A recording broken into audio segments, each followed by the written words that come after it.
вообще герой. Он просто решил почистить тропинку. Там, где никто не живет, а там гаражи, говорит.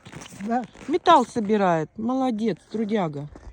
И металл собирай, и это, блядь. Ну, понятно, понятно. Там все заброшено. Металла много. Ну, трудяшка. Вон сколько еще тут на все заброшек-то.